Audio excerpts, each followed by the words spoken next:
Olá, sejam todos muito bem-vindos para mais uma atividade da 8ª Jornada Nacional de Educação Matemática. Eu sou Vanessa, professora da Matemática da Universidade de Passo Fundo e faço parte da comissão organizadora dos eventos. Nesta noite, eu vou acompanhar a conferência. Antes de iniciarmos e de eu apresentar o nosso professor convidado, Marcos Guilherme, eu gostaria de dar um aviso geral com relação aos certificados. Para obter a certificação, é necessário participar de pelo menos 75% da carga horária total da jornada. Mais informações serão dadas nos chats e amanhã, na noite da conferência de encerramento. Também gostaria de pedir que no chat vocês informassem de onde são, deixassem uma pequena saudação e não esqueçam de, no final da palestra, acessar a enquete e deixar a sua avaliação.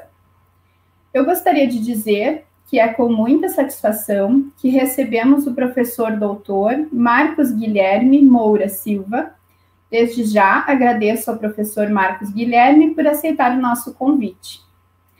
O professor Marcos Guilherme é graduado em matemática, mestre e doutor em Educação em Ciências e Matemática pela Universidade Federal do Pará, atuou no curso de licenciatura em Educação do Campo na Universidade Federal do Sul e Sudeste do Pará. Atualmente é professor adjunto na Universidade Federal do Pará pelo Instituto de Educação, Matemática e Científica. É líder do grupo de Neuroeducação Matemática, atuando principalmente nos seguintes temas: neurociência cognitiva e educação matemática, ansiedade matemática, metacognição matemática e formação de professores que ensinam matemática. O professor Marcos Guilherme vai proferir a conferência intitulada O impacto da neurociência na identidade profissional do professor que ensina matemática. Então, professor Marcos Guilherme, passo a palavra para o senhor. Ok, boa noite, Vanessa. Boa noite a todos os educadores matemáticos que nos acompanham ao vivo aqui no Brasil todo. E também mostrar ou agradecer o convite e dizer da grata satisfação que é estar com vocês aqui hoje, compartilhando um pouco de um tema que vem ganhando dois temas, né? Tanto a questão de neurociência, e a gente vai falar aqui de neurociência cognitiva, como também a questão da identidade profissional do professor de matemática. Então, são dois temas que realmente são de grande relevância para a comunidade de educação matemática no Brasil. Então, ok. E a discussão hoje, eu não estou vendo meus slides ainda. Ok, certinho.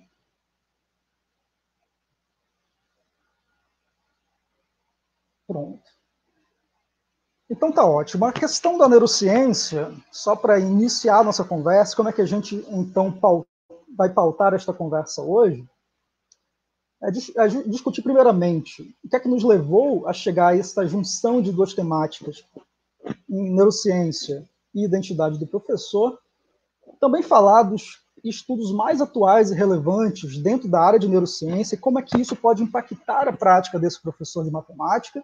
E aí eu já abro uma pequena ressalva, que eu trouxe 4 casos para nós tratarmos hoje aqui, conversarmos sobre eles, cuidadosamente selecionados, no sentido para que a gente consiga vislumbrar a neurociência dentro da sala de aula. Então vamos lá, vamos começar então o percurso que vai nos levar na conversa de hoje. Ok.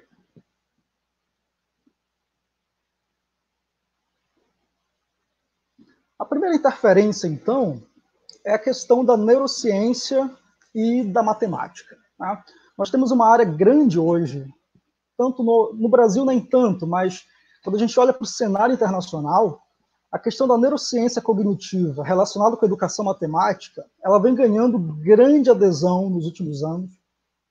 E é justamente nesta literatura, nas experiências que até hoje, nessa perspectiva, estão sendo desenvolvidas, que a gente vai estar discutindo hoje aqui. E aí, primeiro ponto que seria importante a gente discutir aqui seria o seguinte: o cérebro, ele é o principal instrumento de trabalho do professor.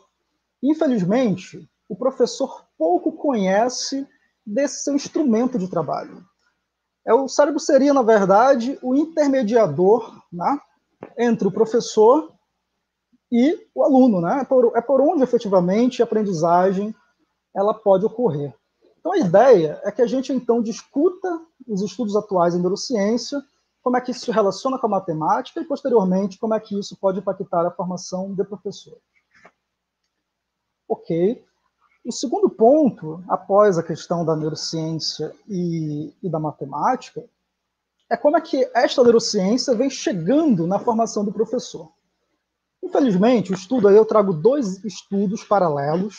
O estudo da Gross, que foi realizado a âmbito brasileiro, e o estudo de TEM-EML, 2019, ano passado, que foi realizado no exterior. Justamente eu trago esses estudos para dar um contraste para a discussão de hoje. O estudo da Gross fez um levantamento nos cursos de formação de professores no país para ver o impacto da neurociência nesses cursos. Infelizmente, encontrou-se que pouquíssimos cursos oferecem hoje a guia da neurociência no seu projeto curricular. Obviamente, isso interfere com certeza na formação desse professor e também na sua identidade.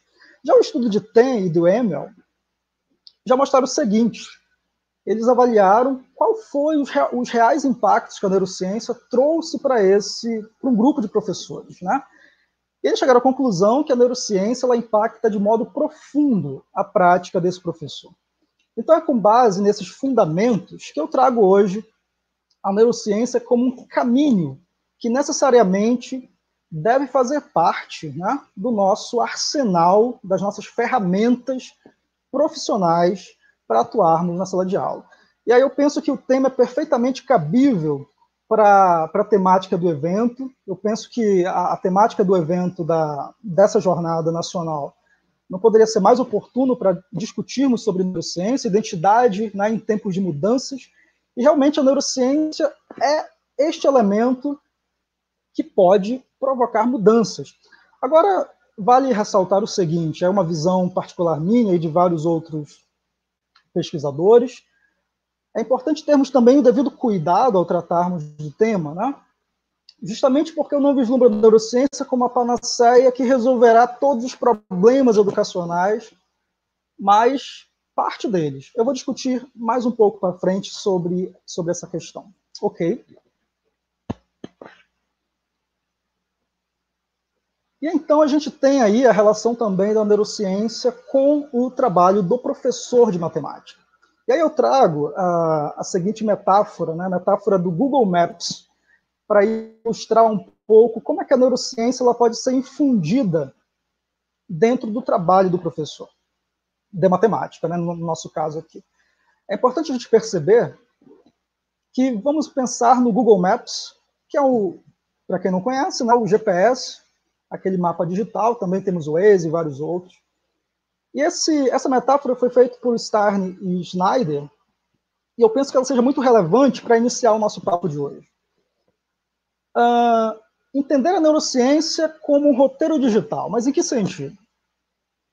Imagine então que quando você está numa rota com o Google Maps ativado no seu smartphone, você queira sair de um ponto A para chegar num ponto B. Quando você acessa isso pelo celular, obviamente você tem um caminho traçado. E o Google Maps ele deixa essa tela do seu computador ou do seu celular em tamanho intermediário, justamente para você ver de onde você está e para onde você tem que chegar. Agora, se você quer detalhes ou aprofundar alguma visão sobre esse mapa, você tem que dar um zoom, e aí você consegue, então, identificar coisas que, na visão intermediária do Google Maps, você não conseguiria identificar. Ou se você quiser ver a sua relação em uma coisa mais ampla, mais macro, Então, você diminui esse zoom e você, então, tem uma visão mais ampliada desse mapa. Bom, qual é a relação disso com a discussão que a gente está querendo fazer aqui, né? A neurociência seria mais ou menos como isso, nessa perspectiva, né? Seria, imagine então que o campo educacional seja esse mapa, e obviamente nós temos uma série de problemas a resolver dentro do nosso sistema educacional brasileiro, né? Questões mais macros, né?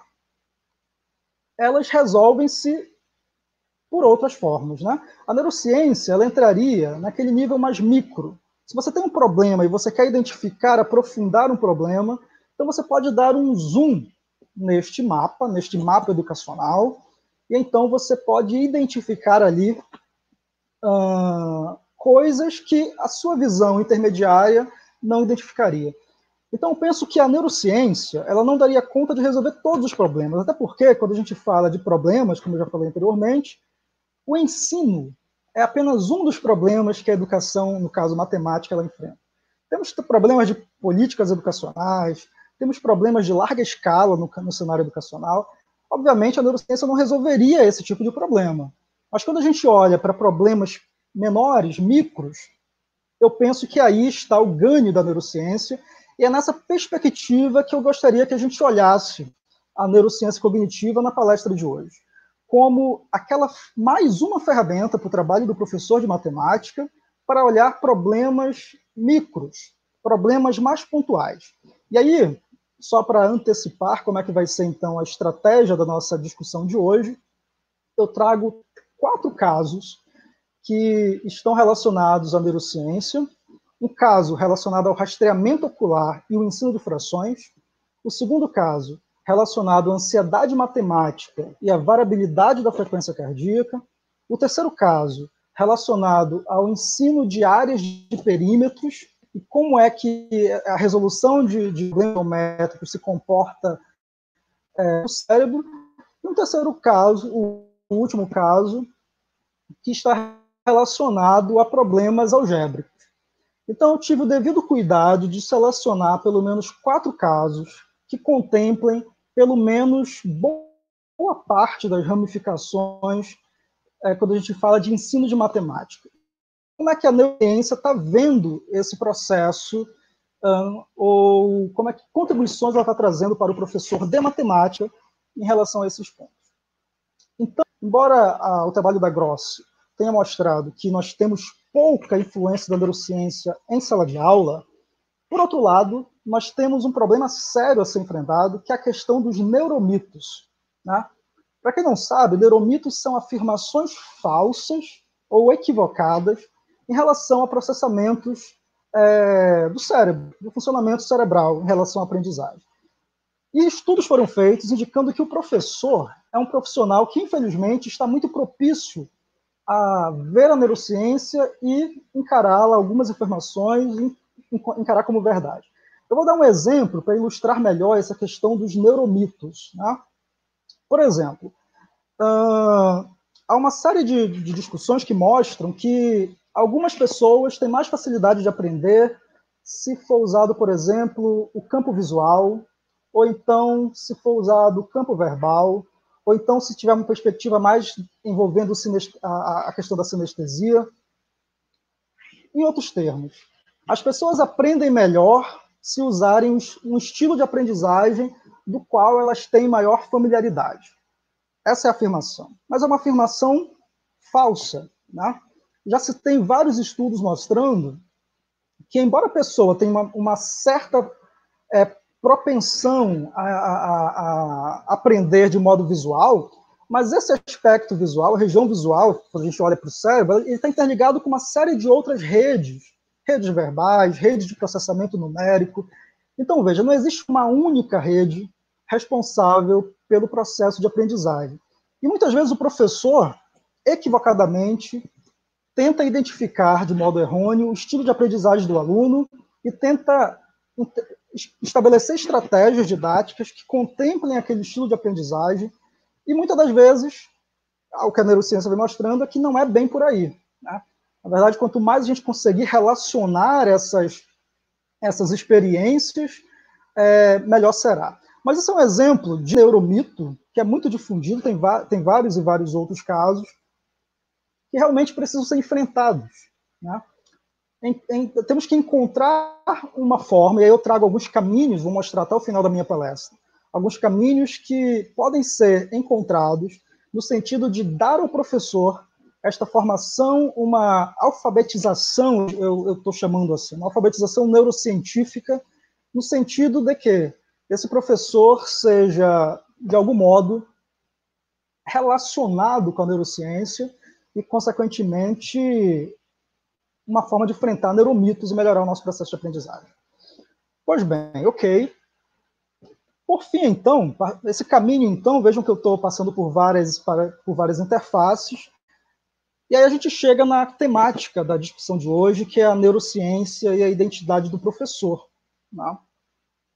Então, a gente vai discutir a questão de identidade numa perspectiva sociocultural, muito discutida em Wenger, encontrando essa identidade a partir de 3 fatores de impacto, que na minha compreensão não, a partir da compreensão da literatura, pelo menos 3 fatores de impacto interferem na identidade do professor.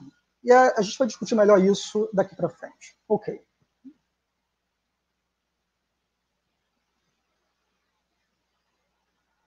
Muito bem. Então, a identidade profissional docente é uma ideia que já não é tão recente. Nós já temos pelo menos umas 2 décadas ou mais de pesquisas em relação à identidade do professor. E por que esse tema é relevante? Porque a identidade profissional do professor está diretamente ligada à sua prática. Né? Então, se está ligado diretamente à sua prática, também está ligado diretamente à eficiência do processo pedagógico. Então, a identidade do professor ela está ligada diretamente ao quanto a gente consegue avançar ou não avançar no processo de ensino-aprendizagem. Tá? Pois bem, então vamos abrir essa ideia, ok, para identificarmos algumas compreensões. Vamos tentar entender. Ok, pode passar. Identificar algumas compreensões dessa identidade. Pelo menos a literatura da última década vem mostrando pelo menos essas 5 facetas teóricas no qual a identidade do professor ela vem sendo abordada. Uma primeira perspectiva é a perspectiva sociocultural, discutida em Wenger, né? Onde a comunidade de prática, né, ela é um conceito-chave dentro da perspectiva sociocultural. Ou seja, uma forma de impactar a identidade do professor é a partir de comunidades de prática. E aí, qual é a minha defesa em relação a essa questão da comunidade prática? É que essa comunidade prática seja constituída por psicólogos e também por neurocientistas. Hoje nós vemos, pelos trabalhos docentes de modo geral, que as comunidades práticas do professor muitas vezes são fechadas entre os próprios educadores. Né? Então, a ideia é que a gente amplie essa perspectiva, essa comunidade prática, incluindo outros profissionais da área, né? Correlatas, né? Seja a psicologia, seja a neurocientistas. Né? Então, a perspectiva sociocultural ela vem sendo muito defendida. É claro que todas as outras elas têm um pé dentro da perspectiva sociocultural. Né? Mas essa ideia aqui é para ver, ou mostrar para vocês, como é que está sendo estabelecido a discussão de identidade docente atualmente. Nós também temos a identidade narrativa. Inclusive, o meu instituto, onde atualmente estou lotado, o Instituto de Educação Matemática e Científica, nós temos várias pesquisas nessa perspectiva da identidade narrativa. Eu já estou aqui do lado direito da tela. Né? A identidade narrativa ou também uma identidade por discurso. Né? Veja, o discurso também é um fator de impacto determinante para impactar a identidade do professor. Né? Então, a importância, então, de ouvir este professor, seja pelo seu discurso, que revela muito da sua prática, seja pelas suas narrativas. Então, a identidade narrativa também foi uma perspectiva teórica muito difundida atualmente. Temos também a teoria da atividade histórico-cultural de Vygotsky, que também está relacionada ali à perspectiva sociocultural, mas defendendo também essa questão da inter-relação entre os professores, né? Essa interconexão social, que também é super importante para a constituição identitária desse professor, no caso nosso, professor de matemática. Também temos a identidade pedagógica e a teoria do desenvolvimento humano. Então, aqui são apenas alguns, ilustrando algumas perspectivas teóricas, no qual o conceito de identidade docente, a ideia, né, vem sendo difundida hoje. Mas, para nós, vamos focar aqui na perspectiva sociocultural, entendendo 3 fatores como fatores de impacto. Eu já falei de 2, a comunidade prática, o discurso e também o contexto. O contexto, e aí vamos pensar aqui contexto formativo, ele também é uma via de acesso que impacta a identidade do professor. Tá? E como é que a gente está entendendo, então, essa ideia? A neurociência, na minha compreensão, para ela ter impacto nessa identidade do professor, nós temos que difundi-la a partir desses 3 fatores. Indo pelo contexto formativo dele, a partir do discurso, dessa relação discursiva que se estabelece com esse professor, e a partir de comunidade de prática, constituída por psicólogos e por neurocientistas, principalmente. E aí a gente vai conseguir, a partir disso, estabelecer uma compreensão mais holística do processo de aprendizagem. Porque aí nós vamos ter uma perspectiva mais comportamental, vindo lá da psicologia, e também a biologia do aprendizado, vindo a partir da neurociência. Ok.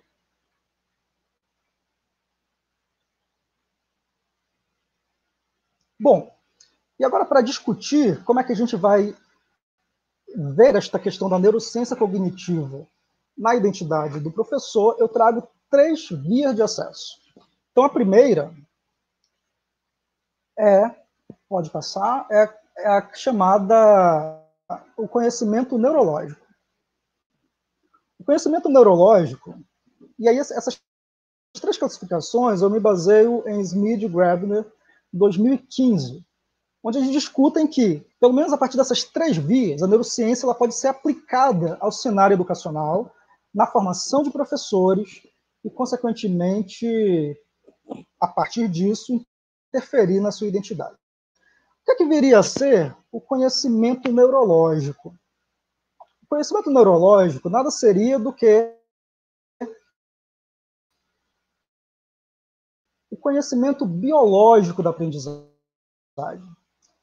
E, na minha compreensão hoje, é o que está faltando nos nossos cursos de formação de professores. Bom, como é que a aprendizagem ocorre em termos de estrutura e em termos de função cerebral? Bom, o início da neurociência, nós discutimos muita questão, se você buscar na literatura, as primeiras discussões em neurociência ainda hoje é uma área em franco desenvolvimento. Mas percebeu-se que alunos com descalculia, eles tinham pouca atividade cerebral numa região chamada sulco intraparietal, onde esta região já foi evidenciado que é uma região relacionada a processamento numérico, não é? Então, veja, à medida em que indivíduos com descalculia têm pouca atividade dessa região intraparietal, isso interfere no processamento numérico, o aluno não vai conseguir entender magnitude numérica, não vai conseguir comparar números. Então, tudo isso estaria fazendo parte do que a gente chama aqui de conhecimento neurológico. São aqueles conhecimentos específicos da neurociência que explicariam a questão de como é que a aprendizagem ocorre biologicamente falando. Uma segunda perspectiva é justamente a chamada neuropredição. O conhecimento neurocientífico ele pode ser usado na educação de modo preditivo, ou seja, antecipar uma ideia. A gente pode chamar de neuropredição ou neuroprognose. Né? Ou seja, como é que o conhecimento neurocientífico pode ajudar o trabalho do professor no sentido de prever determinadas situações ou trajetórias de aprendizagem? Eu vou dar um exemplo em relação a cada uma dessas situações daqui para frente, mas eu vou antecipar uma. Né? A questão, por exemplo, o estudo de Súpeca, realizado em 2013, ele fez o seguinte experimento. Ele queria ver se imagens cerebrais ou se um questionário autorrelatado, relacionando a psicologia, eram capazes de prever a aprendizagem matemática de crianças de 9 a 13 anos. E eles chegaram à conclusão, fizeram uma tutoria de 8 semanas e aplicaram essas duas escalas de medida antes da intervenção. Então, as crianças fizeram uma intervenção de tutoria por 8 semanas, fizeram um teste de desempenho, e depois eles compararam esses resultados com os resultados das escalas, tanto autorrelatadas quanto imagens de ressonância magnética funcional, que vai nos dar a questão da neuroimagem. Tá? E eles perceberam que esses alunos, ou melhor, a imagem neurocerebral, né, a neuroimagem, foi capaz de prever melhor o desempenho desse aluno. Indivíduos que tinham o volume e a conectividade do hipocampo, que é uma região muito ligada à memória, à nossa memória, né? Eles perceberam que esses indivíduos que tinham volume e uma conectividade boa do hipocampo tiveram melhor desempenho em matemática. Então, é um exemplo claro de como o conhecimento neurocientífico ele pode ser desenvolvido no sentido de ajudar o professor a prever determinadas situações, seja em relação à aprendizagem matemática ou seja em relação a fatores emocionais. Eu trago um exemplo, inclusive, que foi desenvolvido na minha tese de doutorado, onde, daqui a pouco eu chego lá, onde nós identificamos um parâmetro fisiológico que pode prever a questão da ansiedade matemática. Mas a gente chega lá daqui a pouco. Uma terceira perspectiva é a perspectiva da neurointervenção.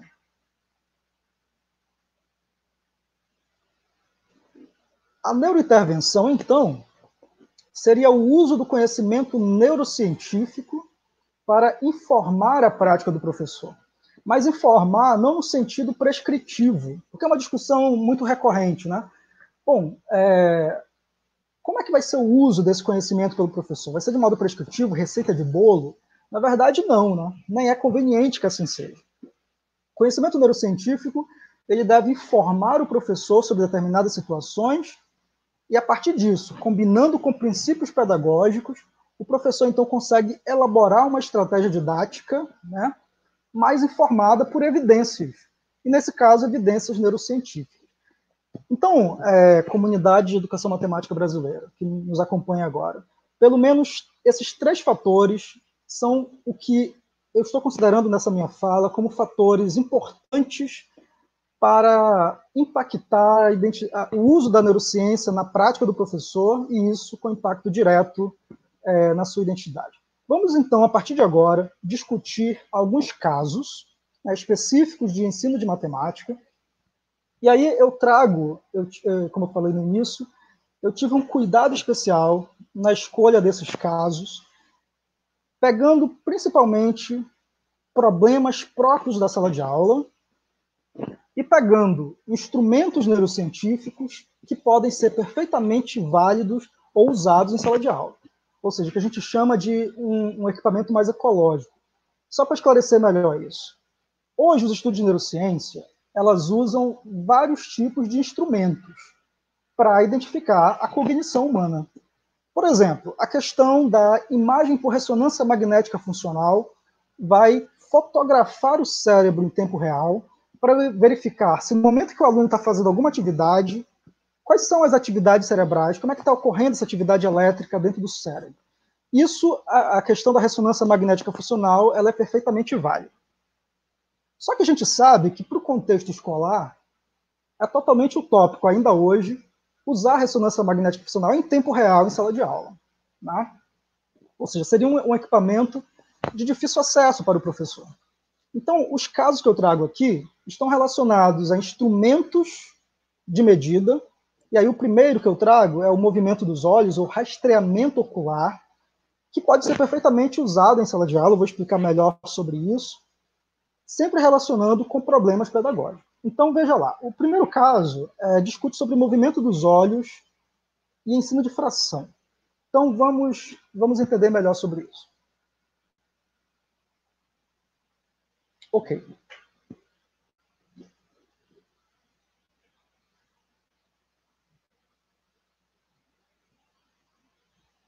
Bom, um problema que a gente tem nas nossas aulas de matemática, e aí, olhando aí para a educação básica, é a questão do ensino de frações, e mais especificamente em relação à magnitude da fração, ou seja, quando a gente vai comparar duas frações e ver qual delas é a maior, né? Então, veja, eu trago aqui alguns exemplos, no sentido de dizer que, em alguns casos, vamos ter problemas de erro por parte do aluno, e que isso pode ser previsto, ou a gente pode ter um conhecimento neurocientífico disso a partir do rastreamento ocular. Nesse primeiro exemplo aí, nós temos uma multiplicação de fração, mas é um exemplo típico que não causa grande problema para esse aluno, né?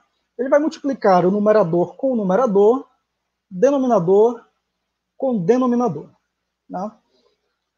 Perfeito. Então, um problema que não tem grandes dificuldades. O segundo exemplo, pode passar, também é um problema que a gente não tem grandes dificuldades de entender. O nosso aluno não tem grande dificuldade de entender. Quando eu vou comparar duas frações e ver qual delas é a maior, quando essas minhas frações têm o mesmo denominador, basta olhar para a magnitude do outro componente, ou seja, do numerador. O maior, o número que for maior, será, então, a fração que será maior que a outra, né? Isso aqui que a gente está vendo, então, está relacionado com problemas de magnitude. Mas vamos passar mais um caso para a gente chegar no efetivo problema. Nesse terceiro problema aí, a coisa já muda um pouco de figura. Se eu tenho uma adição de fração, e eu tenho que resolver essa fração sem precisar fazer cálculos, tentar identificar essa fração por um valor aproximado. Vamos lá, eu tenho 13 sobre 12 mais 7 oitavos. E eu quero ver qual é o valor aproximado desta fração. Bom, como é que eu posso resolver isso? Aí a gente teria que usar necessariamente o que a gente chama de magnitude dessa fração. Quando eu falo de magnitude, eu estou falando do processamento holístico, é entender esta fração de modo integral, né? O que muitas vezes, o problema reside aí. O que muitas vezes acontece é que o aluno ele resolve a fração fazendo o processamento componencial. O que é que viria a ser esse processamento componencial? É quando ele olha para o numerador com numerador e denominador com denominador. E aí ele chega num cálculo, né? No caso aí de 13 sobre 12 mais 7 oitavos, isso aí seria aproximadamente igual a 2. Tá? Foi feito um estudo, justamente por Carpenter, né? Onde foi perguntado para os alunos qual seria o valor aproximado desse tipo de fração. E ele deu 4 alternativas. A primeira, será que a resposta aproximada seria 1? Será que a resposta aproximada seria 2? Será que a resposta aproximada seria 19? Ou será que a resposta aproximada seria 21? Grande parte dos alunos respondeu que seria 19 ou 21. Por que isso? Porque eles usaram a estratégia ou processamento componencial. Provavelmente eles devem ter somado o numerador com o numerador, 13 mais 7, ou denominador com denominador, 12 mais 8, chegando, portanto, a 20, e 20 seria, então, o valor aproximado entre 19 ou 21. Eles não foram capazes, então, de entender essa fração de modo holístico, né? Entender isto como um número só. 13 sobre 12 como um número só, e não como dois números naturais. Tá? Então, esse é um problema que os nossos alunos, inclusive, aqui no Brasil, eles enfrentam muito. Mas tem um outro, que também é um erro muito comum. Pode passar. Por exemplo, eu tenho 1 sobre 2 mais 1 sobre 2. Isso equivale, pela resposta da maioria dos alunos, igual a 2/4. Isso também é um exemplo crítico que o educador matemático muitas vezes enfrenta em sala de aula, né, onde o aluno soma novamente, usa o processamento componencial. Soma 1 mais 1 igual a 2, 2 mais 2 igual a 4. Bom, mas obviamente a gente sabe que essa resposta está incorreta, né, e, portanto, é um problema sério, é um problema educacional da matemática, né, que precisa ser solucionado. Seria importante, então, o professor identificar se o aluno está fazendo uma estratégia mais componencial ou uma estratégia mais holística. Como é que a gente poderia, então, identificar isso? E aí entra o estudo do autor que eu trago para nós hoje em relação a esse tipo de problema. Mas antes disso, tem algumas outras considerações que eu queria fazer em relação a isso. Pode passar.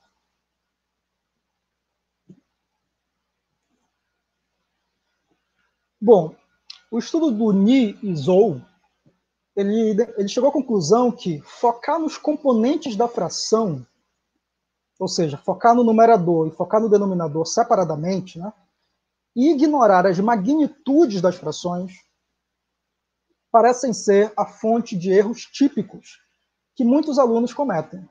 Né? E os nossos não são diferentes. Né? Ou seja, parece então que comparar numerador com numerador e denominador com denominador e chegar a um resultado X, quando a gente está falando de magnitude, geralmente pode levar a erros. Pode passar, por gentileza.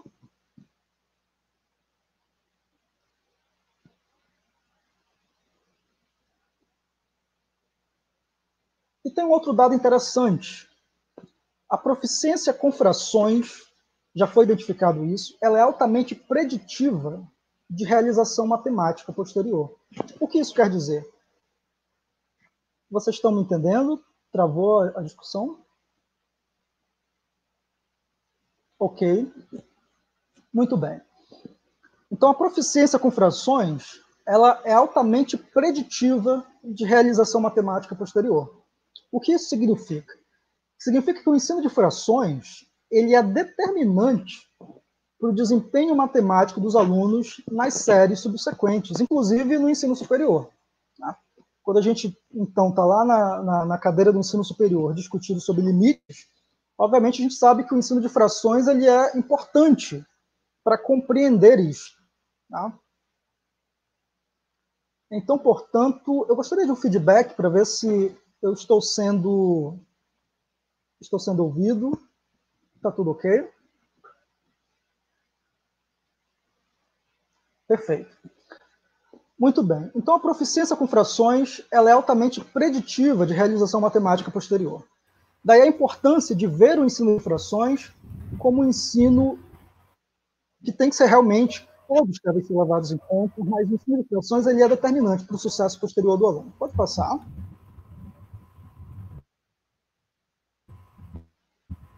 E aí uma questão que já vai levar para onde eu quero chegar com vocês, uma questão central é a seguinte.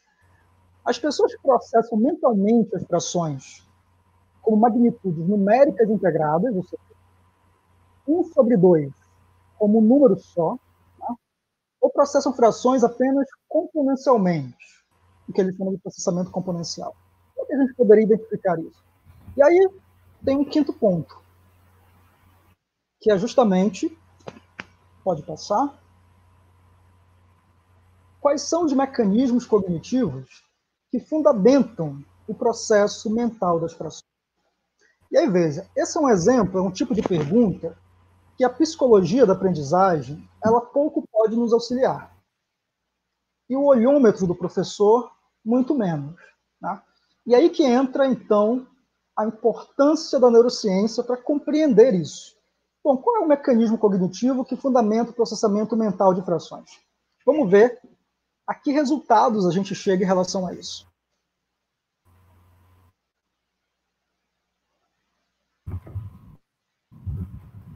Bom, é perfeito. O rastreamento ocular, ele é feito por alguns tipos de equipamentos como este, que vocês podem perceber na tela.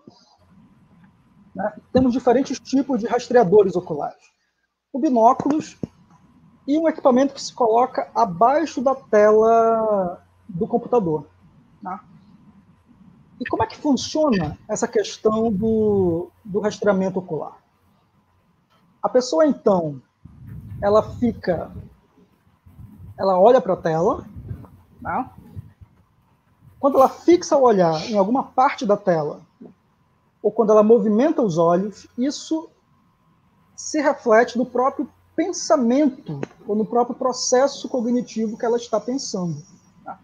Então, o rastreamento ocular, ou equipamentos dessa natureza, elas são importantes para a gente perceber como é que a neurociência ela pode impactar o trabalho do professor. Podemos seguir. Então, esse autor, ele fez o seguinte experimento com os alunos. Numa tela de computador, ele colocou frações, né? Algumas com numeradores iguais, algumas com denominadores iguais, e alguma onde todos, tanto o numerador quanto o denominador, eles eram diferentes. E ele quis perceber qual seria o comportamento ocular desse aluno no momento que ele estivesse resolvendo esses diferentes tipos de problemas. Vamos passar para o próximo slide para vocês acompanharem, então, a que conclusões ele chegou.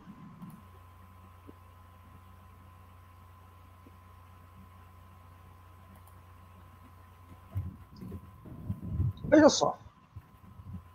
Nesse primeiro exemplo, nós temos os denominadores, eles são iguais, mas os numeradores, eles são diferentes.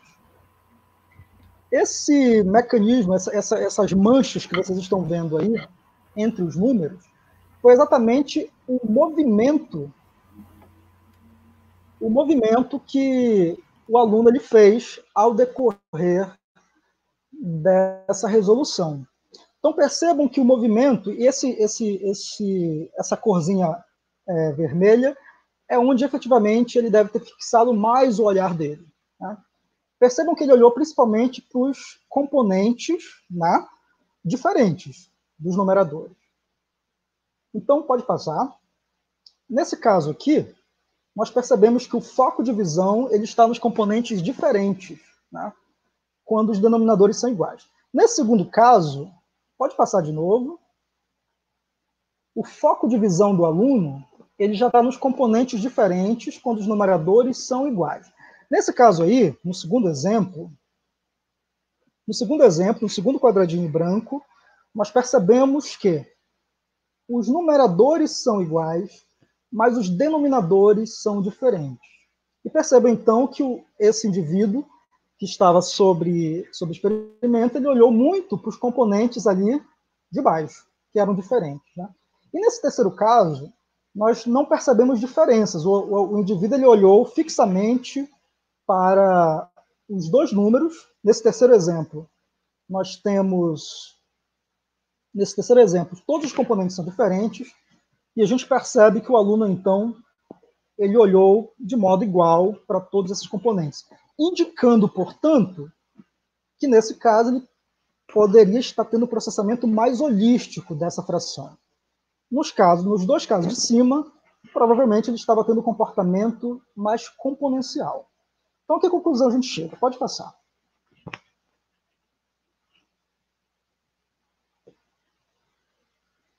Chegamos à conclusão que a estratégia aplicada pelo aluno, né, depende fortemente da propriedade da fração. E o rastreamento ocular ele pode identificar equívocos típicos no ensino de frações e contribuir com estratégias de ensino adaptada a necessidades individuais. Então, se o professor tem acesso a um equipamento como este, que vai revelar a ele como é que o processamento cognitivo do aluno em relação à magnitude de fração está ocorrendo em tempo real, isso pode informar a prática desse professor, indicando, então, se ele tem que melhorar estratégias mais componenciais ou melhorar estratégias mais holísticas no processamento desse ensino de frações. Então, é um primeiro caso com problemas típicos da nossa sala de aula, onde a neurociência ou a ferramenta da neurociência ela pode estar contribuindo com a prática e, consequentemente, com a identidade do professor. Sigamos.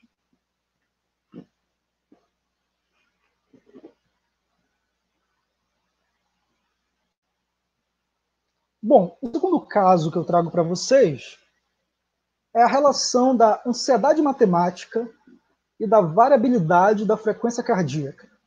Bom, esse é um estudo no qual parcialmente da minha tese de doutorado, feito então aí também pelos meus orientadores, João Bento Torres Neto, que é o neurocientista do nosso grupo de neuroeducação matemática, e o meu orientador Tadeu Oliver Gonçalves, que também discute a questão da formação e também está nessa pegada aí da neurociência. Então, a gente discutiu um problema sério também da seara da educação matemática, que tem a ver com a ansiedade matemática. Para vocês terem uma ideia, 60% dos nossos alunos, isso já tem dados estatísticos em relação a isso, 60% da nossa população, ela enfrenta problemas de ordem emocional quando fala-se de matemática, ou seja, enfrentam ansiedade matemática. Infelizmente, a ansiedade matemática, ela está ligada a um péssimo desempenho na disciplina. Na verdade, são variáveis inversamente proporcionais.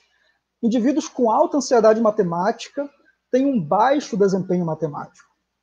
Então, isso é um problema sério que nós enfrentamos dentro da área de educação matemática e que nós tentamos identificar esse problema entrando nesse problema um substrato biológico que é a variabilidade da frequência cardíaca. Ou seja, identificar uma relação da ansiedade com a variabilidade da frequência. Eu vou explicar melhor sobre cada um disso ao longo das nossas apresentações. Mas o primeiro ponto é, a ansiedade matemática é um problema sério que impacta desde a infância e segue pela adolescência, segue para a vida adulta, e isso tem impactos para toda a vida do indivíduo, né? Tem um estudo do Jones, que ele percebeu que indivíduos que têm alta ansiedade matemática, eles têm problemas sérios em relação às suas abordagens sociais, né? Inclusive, por exemplo, fazer compras. Geralmente, indivíduos com alta ansiedade matemática, às vezes, eles, no processo de compras, eles têm dificuldades nisso, né? Mas pode passar o próximo slide, por gentileza, porque eu quero entrar mais profundamente nos substratos neurais da ansiedade matemática. Aqui é uma ressonância magnética, aliás, é uma imagem, né, que representa imagens cerebrais. O que está em vermelho são as partes cerebrais de indivíduos que têm alta ansiedade matemática. O que está em azul, as listinhas azuis, são as áreas cerebrais relacionadas a indivíduos com baixa ansiedade matemática. É claro que eu não vou entrar no mérito de cada termozinho desse, até porque o que interessa para a nossa comunidade de educadores matemáticos é o que é que isso significa em termos pedagógicos, né? O que é que isso interfere em termos cognitivos, em termos de aprendizagem. Então, de um modo geral, o que está em vermelho são as áreas dos indivíduos com alta ansiedade. Essas áreas aí são áreas muito relacionadas a fatores emocionais relacionado a medo e relacionado à dor. Ou seja, tem estudos interessantes que mostram que aquela história de criança que a matemática é um bicho-papão, que a criança efetivamente tem medo da matemática, é uma história cientificamente comprovada, né? Porque crianças que fizeram teste, crianças com alta ansiedade matemática, ao terem que fazer um teste de matemática, elas ativaram uma região crucial que dispara o medo, que é a amígdala, né? Então, só para você ter uma ideia, quem tem medo de cobra, ou quem tem fobia a cobra, ou qualquer tipo de aranha, né, etc. Imagine que você, então, tem que pegar uma roupa dentro do cesto de roupa suja e lá você encontra uma cobra. Se você tem fobia a cobra, muito provavelmente a área, né, aquela questão aversiva, biologicamente falando, a área que vai ser impactada é a amígdala, né? Ela que vai despertar isso, essa sensação de aversão ou de medo. E foi justamente essa mesma região cerebral que foi ativada quando indivíduos, crianças, né, de 7 a 9 anos, com alta ansiedade, foi ativada a mesma região quando elas tiveram que resolver um problema de matemática. Então veja que são regiões altamente impactadas em relação a isso. E um estudo mais interessante ainda do que este, feito em 2012, mostrou que indivíduos com alta ansiedade matemática também despertam uma rede de dor. O título do artigo é até interessante, né? Fazer matemática dói. E é antes do processo de fazer matemática, né? O experimento deles foi até interessante, eu acho que vale a pena falar brevemente sobre esse estudo com vocês. Os aplicadores do experimento, né?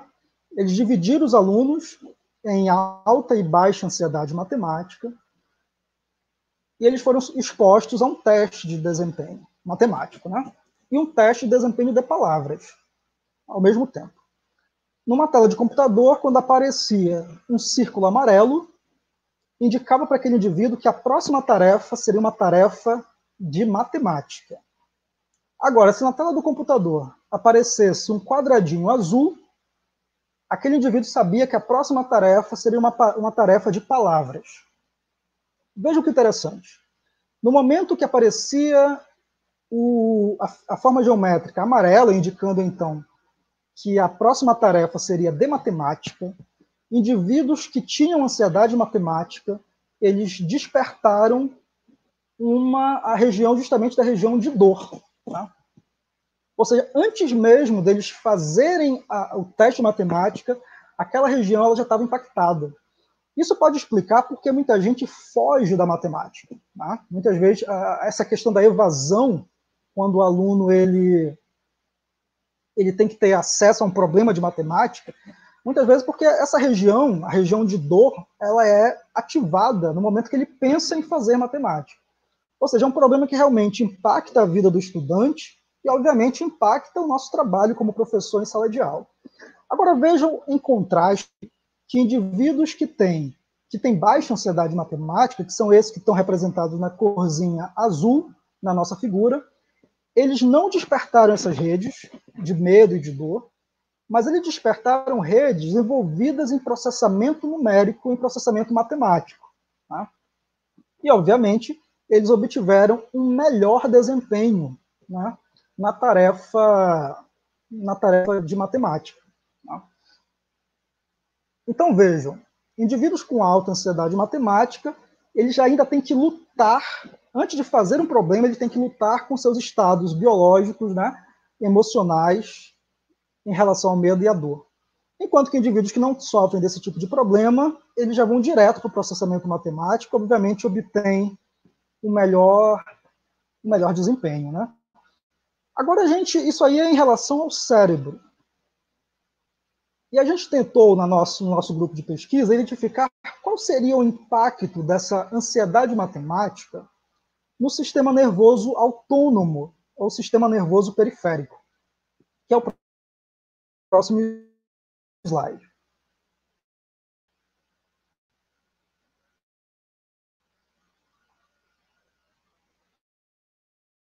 Pode passar. Por gentileza.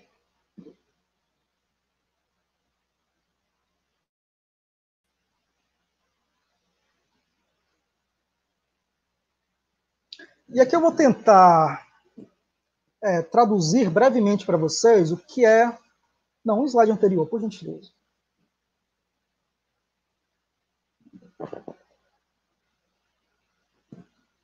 Slide anterior, por gentileza. Perfeito. Veja, existe uma conexão direta do cérebro com o coração. Essa conexão direta, conexão coração-cérebro, ele se dá a partir do nervo, que a gente chama de nervo vago. Né? É esse nervo, então, que liga o coração ao cérebro ou o cérebro ao coração. Essa teoria, chamada teoria da integração neurovisceral, ela é muito discutida. Então, sabendo disso, a gente tentou verificar a atividade do coração de indivíduos que tinham alta ansiedade matemática e verificar se a gente encontrava algum parâmetro diferente. Tá? Mas vou explicar brevemente o que essa figura quer dizer para nós. Dentro do nosso cérebro tem o que a gente chama o que a teoria, né, de integração neurovisceral chama de rede autonômica central. Vamos olhar então para a figurinha B. Tá? Essa rede autonômica central, ela é composta então pelo córtex pré-frontal, pela amígdala, pelo hipotálamo, pela ínsula, enfim, são várias regiões ali que estão conectadas entre si, certo? O córtex pré-frontal, imaginemos ele então como o capitão. É ele que coordena essa rede autonômica central. Os outros circuitos, amígdala, ínsula, hipotálamo, elas são conhecidas como regiões simpato-excitatórias, ou seja, são regiões que naturalmente elas têm uma uma atividade de excitação, né? Em condições normais, ou seja, muito provavelmente você aí na sua casa, seja deitado, seja sentado, você está em condição normal, não tem nenhuma situação estressora, provavelmente, né? Então, o seu cérebro, o córtex pré-frontal, ele está controlando essas outras redes, né? Mantendo você em equilíbrio ou você está autorregulado, né? Agora, em situações adversas, o córtex pré-frontal ele não consegue inibir essas outras redes. E então você vai ter uma atividade aberrante da amígdala, uma atividade... Enfim, essa rede ela entra em desordem, né? E o que é bacana, né, em termos de pesquisa, é que essa desordem ela pode ser percebida pelo coração, a partir da chamada variabilidade da frequência cardíaca, né? Então, veja, aí a gente chega, então, para o X da questão, que é onde eu quero chegar aqui. Vamos lá. Próximo slide, por gentileza.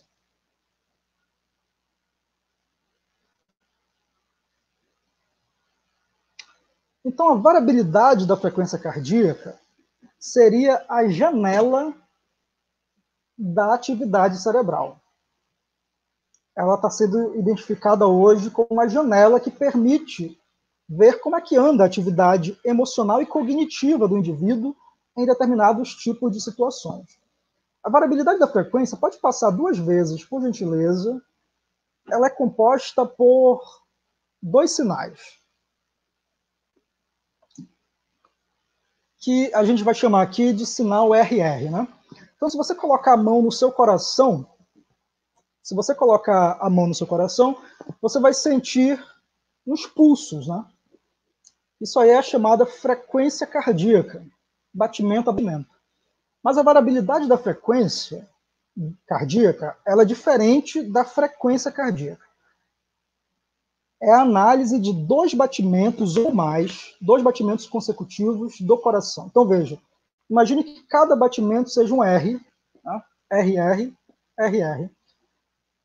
E esse intervalo RR é justamente o que vai garantir a análise da variabilidade da frequência cardíaca. Para você ter uma ideia, só para ficar mais claro essa discussão para nós, uma boa variabilidade da frequência cardíaca é aquela que for mais caótica. Quanto mais caótico for a nossa variabilidade da frequência, melhor é. Tanto é que a discussão da variabilidade da frequência cardíaca, ela encontra muito apoio na teoria do caos, que a gente discute, inclusive, nos nossos cursos de matemática, né? Sistemas dinâmicos. Então, veja, a variabilidade da frequência, quanto mais caótico, melhor. Quanto mais regular, pior. Então, mediante a isso, a gente fez um experimento com os nossos indivíduos. Pode passar. Os nossos sujeitos de pesquisa foram crianças de 7 a 8 anos, pode ir passando, onde, em primeiro momento, essa criança ela ficou em repouso por 5 minutos. Em um segundo momento, essa criança ela teve que resolver um teste de desempenho matemático, pode passar. Durante 10 minutos, numa tela de computador. E no terceiro momento, essa criança ela teve que resolver um teste de controle inibitório, que é um teste de função executiva, né? Esses 3 momentos, eles foram monitorados pela variabilidade da frequência cardíaca, né?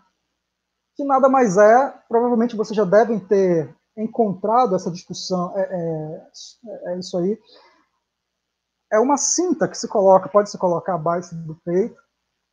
Geralmente quem corre e que tem que monitorar a sua atividade cardíaca, coloca essa cinta e com o relógio você consegue monitorar a sua atividade cardíaca ali. Foi um instrumento parecido com esse que a gente colocou nas nossas crianças no momento que elas estavam resolvendo esses testes de matemática, testes de função executiva e repouso. E a gente queria ver se essa atividade, essa variabilidade, ela mudava ao longo do tempo, ao longo dessas 3 condições. E aí, vejam só a que conclusões a gente chegou. Pode passar.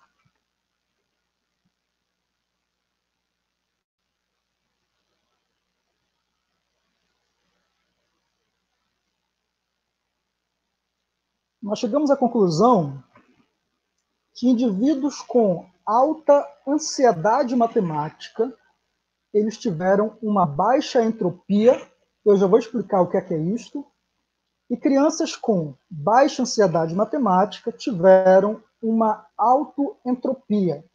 Bom, o que é que significa essa questão de entropia em relação à variabilidade da frequência cardíaca?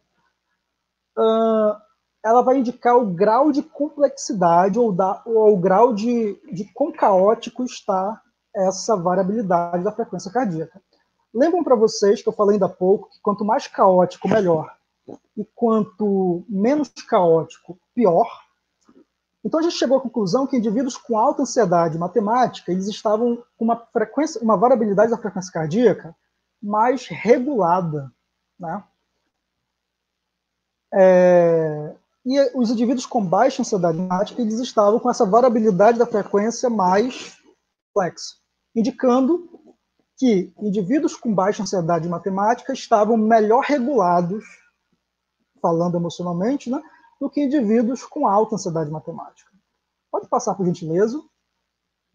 Então, baixa entropia e alta entropia está relacionado com complexidade ou regularidade da variabilidade da frequência cardíaca, e ela reflete baixa adaptabilidade ou autorregulação frente a situações estressoras. O que é interessante desse nosso estudo, comunidade, é que esse comportamento da variabilidade da frequência cardíaca ele foi identificado no momento que era crítico para os indivíduos com ansiedade matemática, que são justamente no momento do teste de desempenho. Então, veja, se o indivíduo que tem alta ansiedade vai ter que resolver um teste de alguma coisa que ele tem aversão, alguma coisa mudou. E o que mudou foi a complexidade da variabilidade da frequência cardíaca dele. Agora, surpreendentemente, enquanto ele estava em repouso e enquanto ele estava fazendo um teste de controle inibitório que não tinha números, a entropia dele ficou tal qual a entropia dos indivíduos com baixa ansiedade, ficou bem complexa. Ou seja, muito provavelmente a entropia ela seria o sinal da ansiedade matemática no coração. Tá? Então a gente conseguiu identificar aí um biosinal para a ansiedade matemática. Tá? E aí, em que isso pode impactar o professor e a prática desse professor? Justamente no sentido de predizer indivíduos que podem ter ansiedade ou não.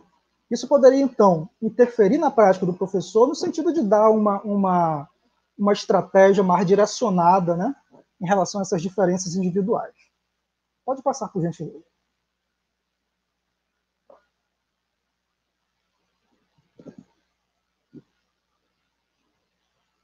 Então, em suma, a VFC ela é uma via estratégica para a gente compreender processamentos emocionais e cognitivos em relação à aprendizagem matemática, podendo ser considerada um biosinal da ansiedade matemática. E, por outro lado, ao se tratar de um instrumento não invasivo, o que é um instrumento não invasivo? É aquele que não vai causar dor, não vai causar nenhum tipo de situação. Ela é um instrumento não invasivo e de fácil manipulação, né? E abre possibilidades factíveis de ser utilizado nos contextos escolares e também universitários, né? Porque a questão da ansiedade, seja matemática ou seja não matemática, ela também é muito presente nas nossas universidades, né? E isso tem interferência direta na formação dos nossos profissionais. Então, veja, a VFC ela é um instrumento que pode ajudar o professor nesse processo, contribuindo com estratégias de remediação. Então, veja, isso foi feito com crianças. Falta a gente identificar isso, se esse mesmo comportamento ele ocorre com adolescentes e com jovens, e com adultos e com idosos.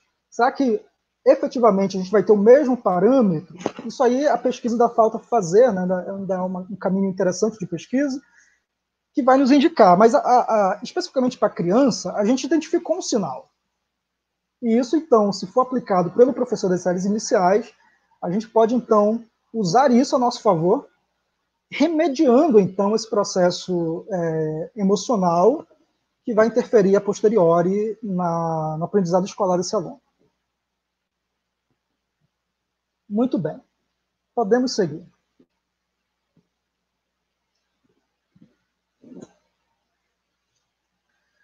Perfeito. O terceiro caso que eu trago para a gente é o caso do cérebro e a resolução de problemas algébricos.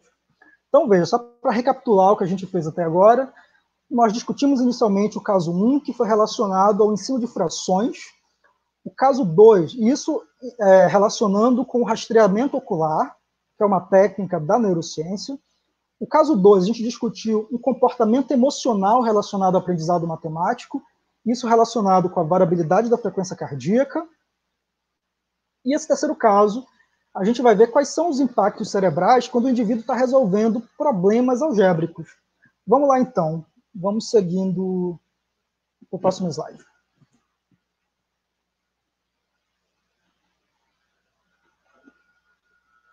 Bom, esse probleminha aí que eu trago para vocês, ele é muito usado nas nossas aulas de matemática da educação básica. Eu vou ler aqui para a gente entender melhor. Então, uma vaca X pesa 150 quilos a mais que um cachorro Y. Uma cabra Z pesa 130 quilos menos que a vaca X. Ao todo, os três animais pesam 410 quilos. Qual o peso da vaca? Bom, esse é um problema que a gente pode, então, tem uma série de derivações dele, né? Mas é um problema típico quando a gente está estudando ensino de álgebra, né? Seja representar isso em forma de equações, etc. O primeiro método de resolução desse problema, ele passa justamente pelo método simbólico, pelo método algébrico envolvendo símbolos alfanuméricos. Ou traduzindo isso, usando equações, né? Então vamos ver aí o primeiro caso. Muito provavelmente, então, eu poderia modelar essa situação por equações, e essa equação ficaria mais ou menos assim. X, que é a vaca, né? Ela é igual a quanto? Ao valor do cachorro mais 150 quilos, né? A gente sabe que o cachorro ele tem 150 quilos a mais que a vaca. Então, eu posso modelar essa primeira frase ou expressão dessa forma. A segunda afirmação, ou a terceira, né, a gente pode modelar da seguinte forma. A cabra, ela, pode passar, ela pesa 130 quilos a menos que a vaca. Então, eu posso modelar dessa forma, né, essa afirmação. E a terceira equação que eu posso traduzir desse problema é que os três animaizinhos juntos, x, y, z, eles pesam 410. Então, perfeito. Pode passar mais uma vez. Esse é o método de equações, né? Ou usando aí os símbolos alfanuméricos. Né? Então, é um dos meios de resolver esse problema. Mas também tem outro, que eu vou explicar agora para vocês. É um método, esse estudo foi feito em Singapura, e o autor ele discute que é um método muito usado, né, por lá, que é resolver expressões algébricas, problemas algébricos, a partir de representações pictóricas. Né? Ou seja, modelar esse problema a partir de uma representação geométrica, usando retângulos, por exemplo. Então, veja lá. Essa é a vaca. Pode passar mais uma vez. Ela tem um peso que eu desconheço. Então, eu coloquei um ponto de interrogação. A minha cabra, ela pesa 130 quilos a menos que essa minha vaca. E o meu cachorro, que é o último aí, ele pesa 150 quilos a menos que a vaca também. Né? Pois bem, e os três juntos, pode passar mais uma vez, eles pesam 410 quilos. Isso é o que eles chamam de método de modelo, né? Ou seja, é um método onde eles modelam a situação para facilitar esta visualização do problema pelo aluno. E a ideia é que ele faça, então, relações integrativas entre esses três modelos que ele representou pela figura. E qual foi o que o autor quis saber aí? Ele quis ver se ao aluno resolver pelo método de equações, ou ao aluno resolver pelo método de modelo, como é que seria o processamento neural quando ele estivesse resolvendo cada um desses modelos? Será que eles teriam o mesmo processamento? Eles ativariam as mesmas regiões? Será que um teria uma região diferente que seria afetada? Vamos ver, então, o que é que ele encontrou. É o próximo slide.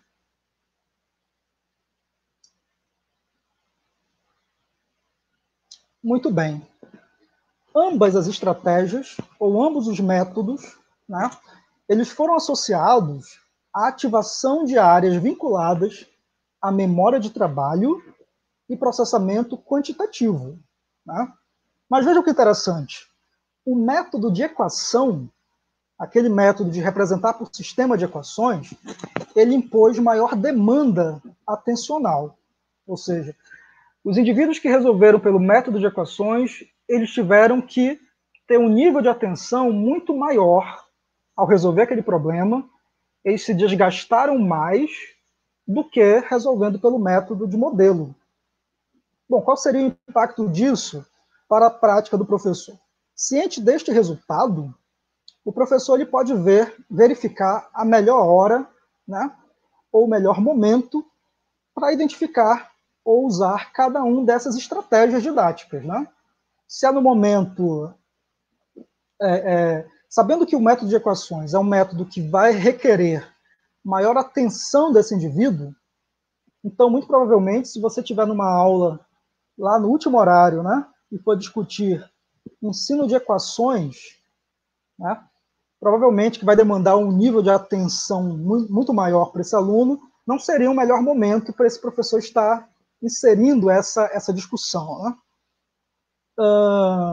Mas esse seria um dos pontos, um dos caminhos. Esse resultado vindo da neurociência vem indicar caminhos para que o professor identifique qual é o melhor momento para ele identificar determinados tipos de estratégia.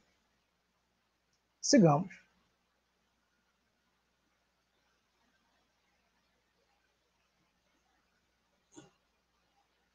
Muito bem, o último caso que eu trago para a gente discutir aqui é o caso do problema de comparação de perímetros de formas geométricas, que também é outro problema que muitos alunos, dos nossos alunos, eles enfrentam. Eu vou explicar melhor como é que é isso. Pode passar mais um? Eu tenho aí duas formas geométricas. Um retângulo do meu lado esquerdo, pode passar mais uma, e um polígono derivado desse retângulo. Eu retirei uma partezinha do meu retângulo e originei esse meu polígono do lado direito. Bom, a pergunta seria a seguinte, para a gente identificar esse problema. Qual dessas duas formas geométricas tem o maior perímetro? Bom, nesse caso aí, a área do retângulo, ou seja, o meu retângulo do lado direito, ele é maior que o polígono derivado, não é isso? Mas seus perímetros são iguais. Né? Se a gente for comparar a questão de perímetro dessas duas figuras, os perímetros serão iguais, apesar da minha área do meu retângulo do esquerdo ser maior. Mas os nossos alunos, eles enfrentam muitas dificuldades em problemas desse tipo. Né? Muitas vezes, e aí eu vou enunciar aqui dois conceitos em relação a esse problema. Se eu quero saber sobre perímetro, perímetro é a minha variável relevante, certo? Mas muitos alunos, eles olham para a variável irrelevante, que é a área. Tá? Então, eles olham para a área e não olham para o perímetro. Ou então eles confundem isso, às vezes até por um conceitual mesmo. Né? Mas muitas vezes eles pensam que um perímetro, uma área maior, vai ter um perímetro maior. E não necessariamente é isso. Pode passar mais um? Então, esse estudo ele foi desenvolvido com alunos, e vejam só que interessante a resposta desses alunos. Estudantes afirmam que o perímetro do retângulo ele é maior do que o da forma derivada, alegando que o retângulo é maior ou tem mais áreas. Então, veja, eles olham para a área e, olhando para a área, eles deduzem que essa figura vai ter um maior perímetro. Mas, nesse caso aí, os perímetros são iguais. Então, esse é um problema, quando a gente compara essas duas questões, recorrente nas nossas aulas também. Vocês devem estar identificando isso, já devem ter passado por esse tipo de situação em sala de aula, né? Muito provavelmente. Pode passar mais um. Então, veja lá, os alunos eles parecem experimentar uma interferência causada pela saliência da variável irrelevante, ao comparar os perímetros das formas geométricas. Em outros termos, a área captura a atenção do aluno sem a intenção do estudante, ou seja, é automático. Ele olha para duas figuras e ele tem que dizer qual delas tem o maior perímetro. É automático que ele ache que o que tem maior área vai ter o maior perímetro. Isso, às vezes, leva a erros, a equívocos, né, como a gente está percebendo nesse caso. E aí foi feito um estudo neurocientífico com neuroimagem para identificar o que ocorre com o cérebro desse indivíduo, desse aluno, quando ele tem que fazer problemas desse tipo em condições congruentes e incongruentes. Eu vou explicar melhor sobre isso no próximo slide. Podemos seguir.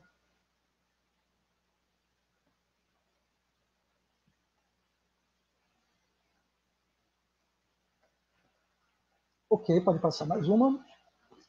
Então, veja, a primeira condição é a condição congruente. O que é que significa a condição congruente?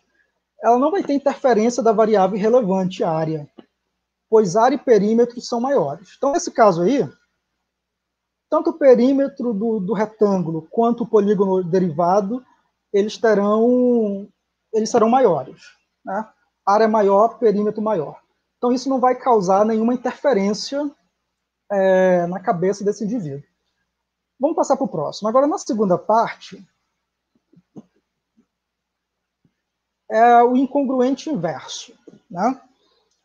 Onde vai ter a interferência da variável relevante área, pois a área vai ser maior, mas o perímetro é menor, né? Então, nesse caso aí, o meu retângulo do lado esquerdo, ele tem uma área maior, mas em compensação, quando comparado com a outra figurinha do lado direito, ele vai ter um perímetro menor, tá? Então, isso vai causar uma interferência, né? E a interferência vem da variável irrelevante, vem da área. Ele vai olhar para a figura e muito provavelmente ele vai dizer que a figura do lado esquerdo é que vai ter maior perímetro, muito provavelmente. Tá? Então, é o chamado incongruente inverso. E temos um terceiro caso, que é o incongruente igual. Tá? É quando também temos interferência da variável irrelevante área, né? Pois a área maior é igual a perímetro maior. Tá? Muito bem. Então, os pesquisadores eles colocaram esse tipo de problema para o aluno e eles queriam ver quais eram as áreas cerebrais ativadas nesse momento. Vamos ver, então, o resultado que ele chegou. Pode passar mais uma vez. Na condição congruente, vejam só, pode passar mais uma vez. A condição congruente, aquela em que área maior, perímetro maior, ela ativou a rede envolvida em processamento espacial e perceptual, tá? O que pode refletir em processamento automático da característica irrelevante, que é a área, né? Então, nessa condição congruente, há regiões mais relacionadas ali, né? A processamento espacial, ele vai olhar então para a figura, a que é maior, é a que provavelmente vai ter o perímetro maior. Então, isso leva a erros, né? Então, foi identificada essa região, essa rede no cérebro do indivíduo. Vejam o que aconteceu na condição incongruente.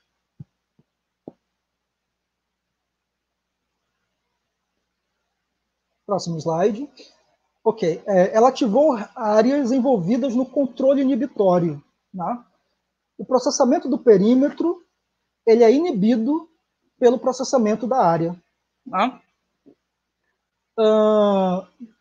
vejam só, nós temos, nesse caso das condições incongruentes, ou congruentes mesmo, nós temos dois processamentos simultâneos ocorrendo aí. Um é o processamento da área e o outro é o processamento do perímetro. Mas numa condição incongruente, que foi aquelas, né, que a gente viu agorinha, o perímetro, o cálculo da área do perímetro, ele é suprimido, ele é inibido pelo cálculo da área. O aluno ele é meio que levado a olhar para a área e não olhar para o perímetro. Tá? Ou seja, meio que ocorre essa questão de inibição. E esse estudo de neuroimagem ele sugeriu que as estratégias didáticas do professor fossem de modo que aumentasse o nível de saliência da variável relevante. Então, veja, se eu tenho um problema para discutir qual é o perímetro maior, então que o professor ele coloque algum tipo de... pense em alguma estratégia que dê... que quando o aluno olhar para aquilo, ele tenha a atenção voltada para a variável que realmente importa, que é o perímetro. E aí foi feita uma experiência didática em relação a isso, que eu trago para vocês no próximo slide, muito interessante, por sinal.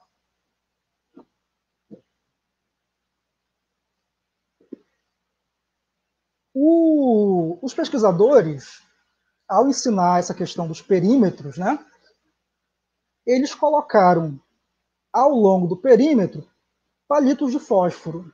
Né? Isso inibiria a variável relevante, que é a área, e daria ênfase na variável relevante, que é o perímetro. Isso faria, então, com que o aluno olhasse para o que realmente importa, que é o perímetro. Né? Ou seja, então ele fez isso, ele chamou, os pesquisadores chamaram isso de, pode passar o próximo ponto, os pesquisadores chamaram isso de modo de apresentação discreta.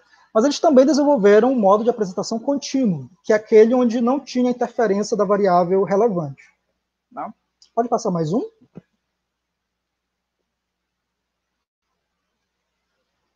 E aí, o que é que a gente chega aqui? A conclusão a gente chega, os alunos obtiveram aumento de desempenho em relação a essa tarefa quando o professor, o pesquisador, colocou na variável relevante perímetro alguma coisa que melhorasse a percepção visual desse aluno. Tá? Então, veja, isso é um exemplo clássico, clássico não, mas um artigo, uma experiência muito interessante da gente ver como é que a gente pode encontrar essa interdisciplinaridade da neurociência com a educação, matemática, né? Então, veja que, nesse caso, a partir de um resultado neurocientífico que mostrava que a variável relevante do problema tinha que ser mais evidenciada, o professor fez isso e obteve ganhos didáticos de aprendizagem com o seu alunado. Então, esse é um exemplo interessantíssimo, né, dessa relação interdisciplinar que interfere determinantemente na prática do professor de matemática em sala de aula. Muito bem. Então, sigamos.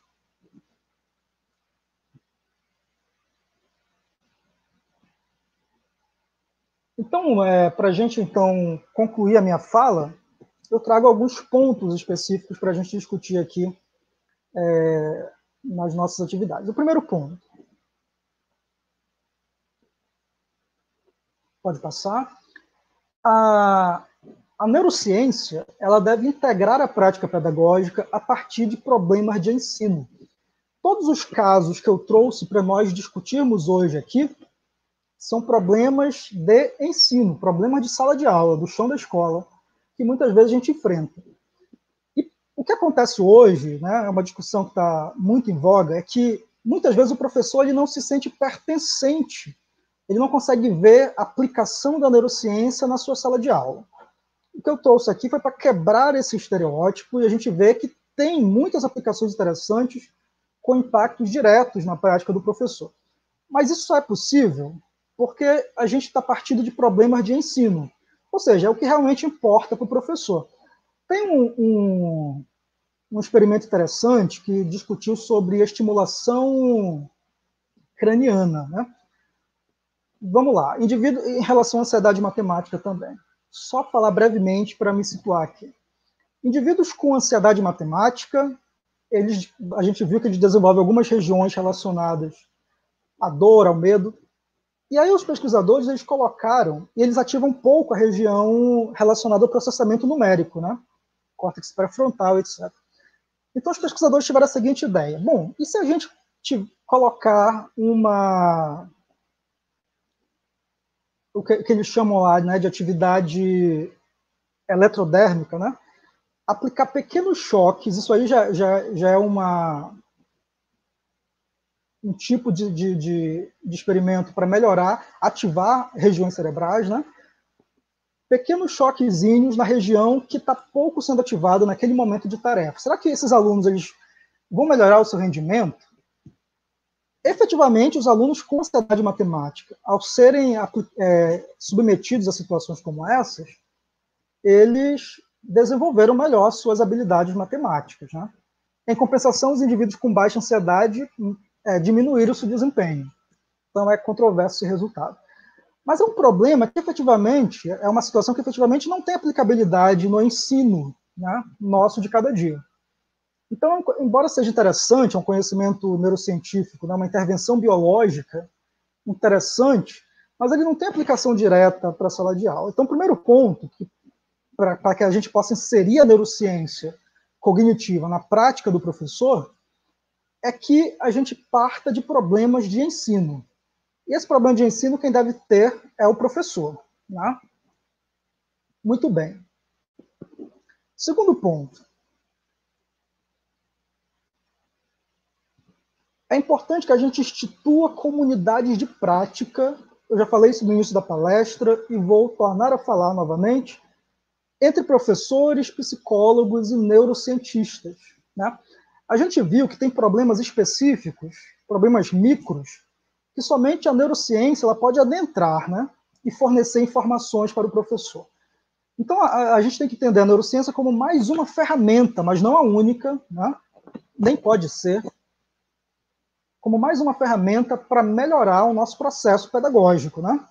E isso só pode ser vindo a partir de comunidade prática, né, a partir do contexto formativo dos nossos estudantes, com relação direta com professores, psicólogos e neurocientistas. Um terceiro ponto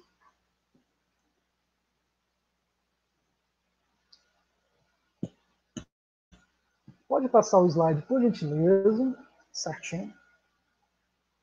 O terceiro ponto é instituir a prática baseada em evidências na formação de professores. Essa é uma discussão que eu entendo que ela é muito polêmica, eu diria assim, dentro da área de educação como um todo. Eu já defendo o uso de uma prática baseada em evidências na formação de professores desde a época do meu mestrado acadêmico, né? Eu vejo que o professor ele tem que ser baseado na sua experiência profissional, isso é importantíssimo, tem que considerar o seu contexto de ensino, mas ele também tem que basear a sua prática em evidências científicas. É claro que eu poderia entrar aqui numa discussão, bom, mas e o que a gente faz na educação não seria científico? Sim, também é científico, né? Tanto é que são as chamadas ciências educacionais, ciências humanas, que são tão importantes quanto. Mas também pegar as ciências mais duras, onde a neurociência ela está em voga, e também trazer para o contexto pedagógico do professor.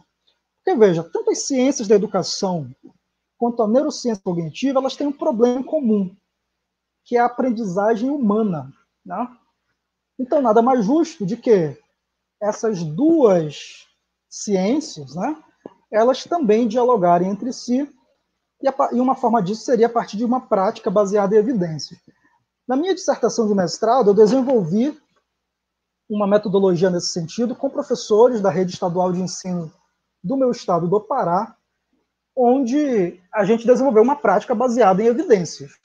Então, esses professores partiram de problemas de ensino e, a partir disso, a gente foi em busca de evidências para tentar solucionar aquele problema. Encontramos várias, e, a partir disso, o professor fez uma mistura, né? Viu o que é que uma dizia, o que é que a outra dizia, relacionou isso com seus princípios pedagógicos, com o seu contexto escolar, com a sua experiência de sala de aula, com o seu alunado e construiu uma estratégia de ensino em relação ao ensino de polinômios, divisão de polinômios, que eu lembro que foi um assunto muito comentado pelos professores, que os alunos tinham muita dificuldade, e como é que eles poderiam, então, estar desenvolvendo uma prática pedagógica mais adequada. Então, a prática baseada em evidências científicas, né, vindo de outras áreas que não as áreas educacionais, elas também são de fundamental importância para a gente melhorar esse nosso processo e essa nossa identidade profissional, né? E um quarto item aí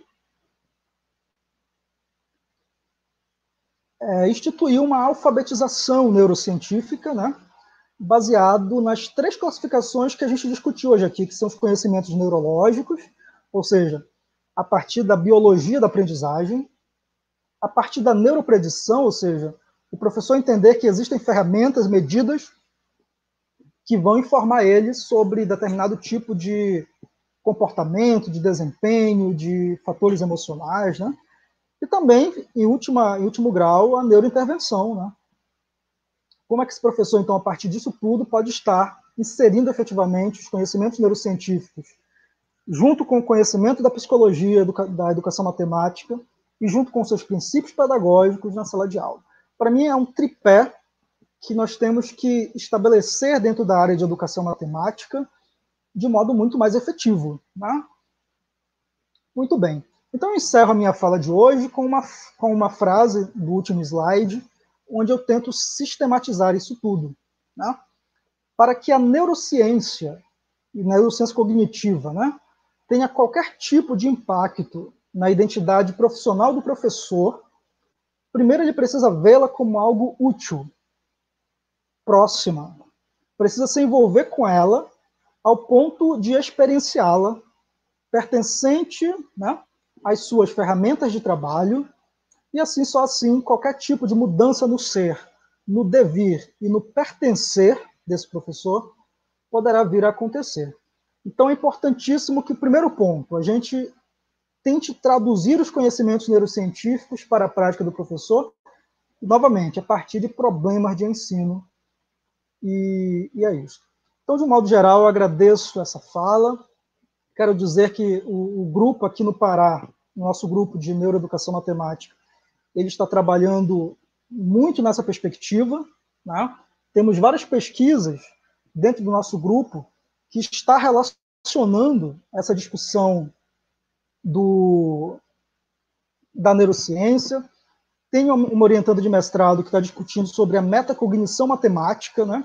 Como é que e a relação com o fator biológico, como é que essa metacognição matemática ela pode acontecer.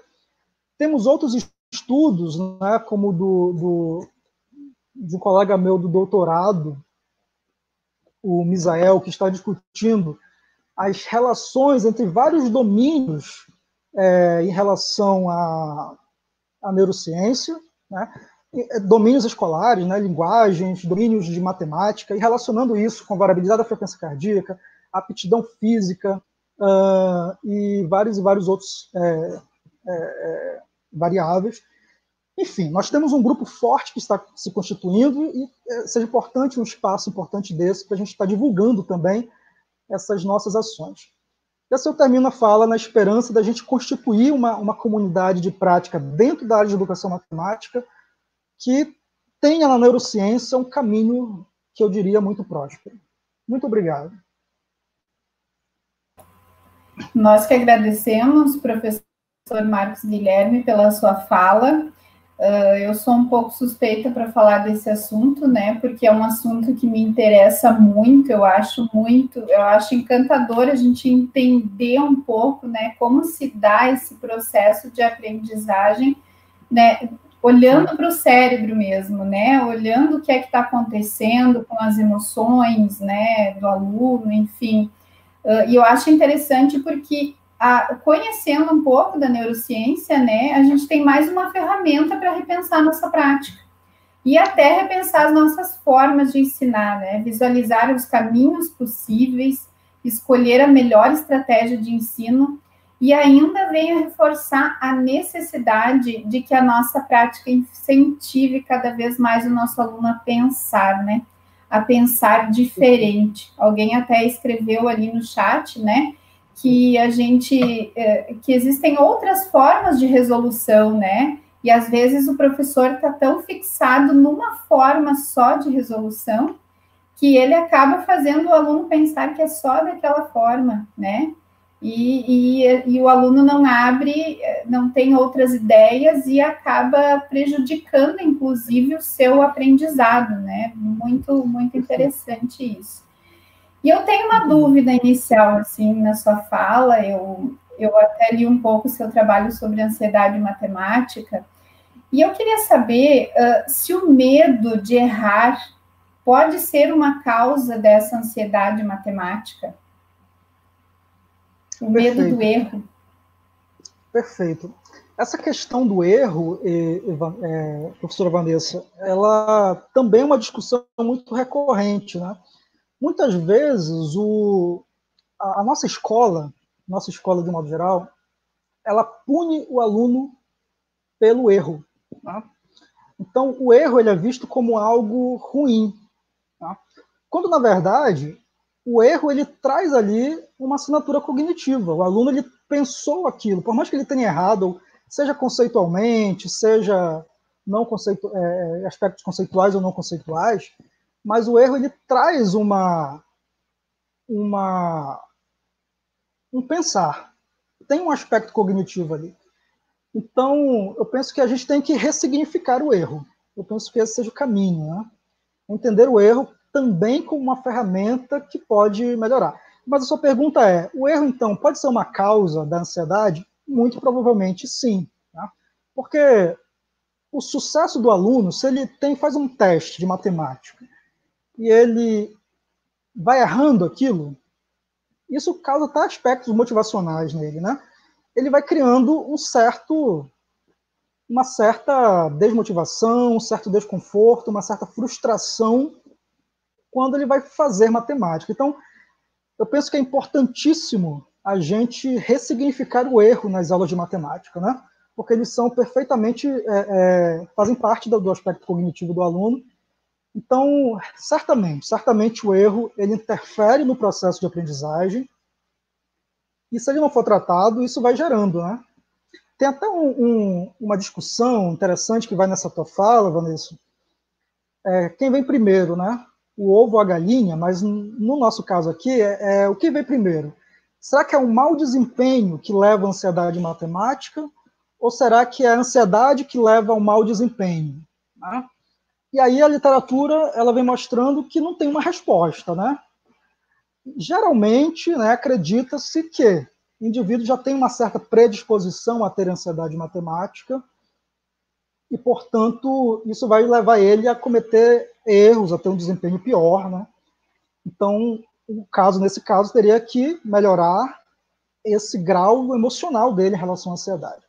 Mas, por outro lado, tem indivíduos que, por errarem, vão gerando, né, essa questão da ansiedade. Assim, a ansiedade ela vem sendo gerada no processo de aprendizagem.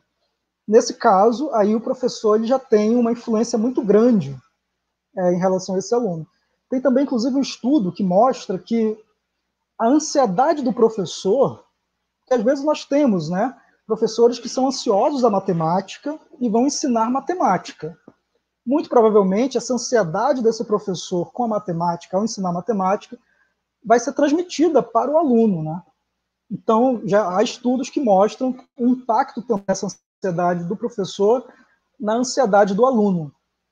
Então, realmente, são várias variáveis em jogo, mas certamente o erro ele é uma variável que interfere, muito consequentemente, na ansiedade matemática. Então, aí, mais uma vez, o nosso papel, né, de ressignificar esse erro, né, trabalhar com o aluno com o erro de uma forma positiva. E seguindo um pouco, assim, nessa ideia, a Valéria Graça tem uma pergunta. o que dizer de provas matemáticas e inclusive vestibular que apresentam questões cheias de pegadinhas? O que estamos medindo? Uma provocação que ela faz, né? Perfeito, Valéria. Realmente, e aí é um problema que não passa muito tanto pela questão da neurociência, mas no aspecto de objetivos educacionais, né? O que, como ela fala aí muito bem na pergunta, o que é que estamos medindo? Será que é efetivamente aprendizagem? Bom, muito provavelmente não, né? E aí a gente vai levar, muito provavelmente, esse aluno a cometer erros, a induzir, né, a induzir a erros. Então, realmente, é uma pergunta pertinente que precisa ser discutida, né? Eu penso que o papel do professor de matemática em sala de aula seja efetivamente não criar pegadinhas, né, para os alunos. Se realmente eu quero saber a aprendizagem dele em relação a um tema curricular, então, efetivamente, eu tenho que verificar ali a melhor forma de avaliar isso. Mas a pergunta da Vanessa, ela é muito mais ampla, ela é muito mais profunda, porque ela envolve uma questão de avaliação, né? E, inclusive, é uma área interessante de se investigar, né? Como é que a neurociência ela se relaciona com o processo de avaliar? E também passa pela outra pergunta, a questão do erro, né? Então, eu acho que são perguntas que estão muito interligadas entre si, mas certamente nós temos que melhorar esse grau de avaliação nosso, visando o processo de aprendizagem. Obrigado pela pergunta, Valéria. A Valéria também coloca aqui, considerando o aspecto de neurociência, você acredita que reprovar um aluno com as avaliações matemáticas que temos hoje, provas, lista de exercícios, que geram ansiedade, é efetivo? Isto é, o aluno vai melhorar só porque fez tudo de novo em termos de conexões cerebrais? Muito bom. Muito boa pergunta, né? Considerando aspectos da neurociência, você acredita que reprovar um aluno com as avaliações matemáticas que temos hoje gera ansiedade, é efetivo, né? Mas a última parte da pergunta dela, eu não estou lendo aqui, que você fez, você poderia repetir, por gentileza? Eu repito aqui, professor. Isto é, o aluno vai melhorar só porque fez tudo de novo em termos de conexões cerebrais? Então, refazendo o ano, né? Vai melhorar as conexões cerebrais dele? Olha, acredito que não, né? Embora a gente saiba que o processo de aprendizagem é um processo que envolve repetição, né? As conexões sinápticas elas vão se fortalecendo na medida que você vai trabalhando mais aquilo. Tanto é que eu penso que a repetição ela é válida, né? Mas não no contexto que a Valéria está falando aí, no sentido de reprovação, né? O aluno reprovar e fazer tudo de novo não necessariamente vai garantir que ele vai aprender o que ele deixou de aprender no ano anterior. Tá? Então, realmente é uma pergunta pertinente e que a neurociência vai explicar que a repetição é importante para melhorar as nossas conexões, as nossas memórias, mas nesse contexto da reprovação, ela não vai ser benéfica. Né? Até porque um outro aspecto importantíssimo da aprendizagem é a motivação. Né? A motivação ela é fundamental para o processo de aprendizagem. Então, se o aluno ele é reprovado, isso gera uma frustração e, consequentemente, uma certa desmotivação. Um aluno desmotivado, obviamente, vai ter menos probabilidade de aprender do que aquele que não foi. Então, a gente realmente precisa ressignificar isso também. Essa questão de reprovação, vendo a questão da educação de um modo muito mais amplo. Né? Ok. A Rosi Portela tem uma pergunta também. Nas aulas online, tive alunos com aumento de desenvolvimento na matemática. Será que eles se sentiram mais tranquilos em casa? Interessante.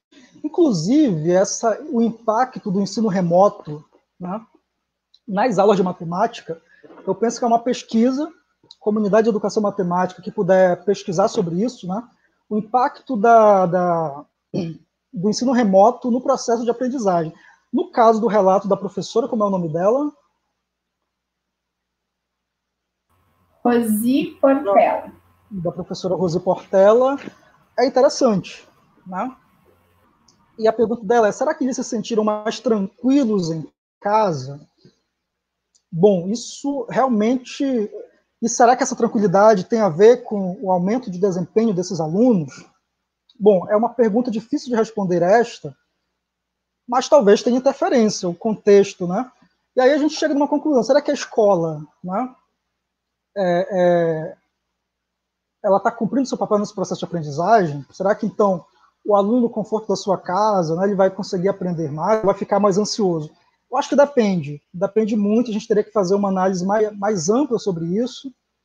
A minha filha, por exemplo, tem aulas online, mas às vezes ela fica muito ansiosa, né, em relação às suas aulas online, embora eu também tenha percebido um certo aumento na percepção dela em relação ao desempenho matemático, né?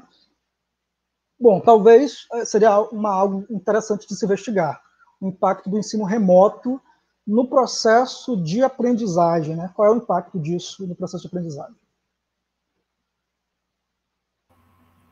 Ok. A Marlúbia Paula tem uma colocação e também uma pergunta. Primeiramente, parabéns pela forma de abordar um assunto tão complexo e interessante para professores de matemática. Professor Marcos, gostaria de saber se a área ativada no mapeamento cerebral do aluno, com ansiedade matemática, no caso, que é convidado a elaborar uma situação-problema e depois resolvê-la, é a mesma daquele a quem se solicita apenas a resolução. Então, deixa eu ver se eu compreendi a pergunta. Ela quer saber se a área ativada no mapeamento cerebral do aluno com ansiedade matemática é a mesma daquele a quem se... que é convidado a elaborar uma situação e depois resolvê-la, é a mesma daquele a quem se solicita apenas a resolução. Perfeito. Inclusive, essa pergunta, ela abre brecha para abordar um assunto muito interessante também, que é a chamada questão das metodologias ativas, né? Metodologias ativas de aprendizagem.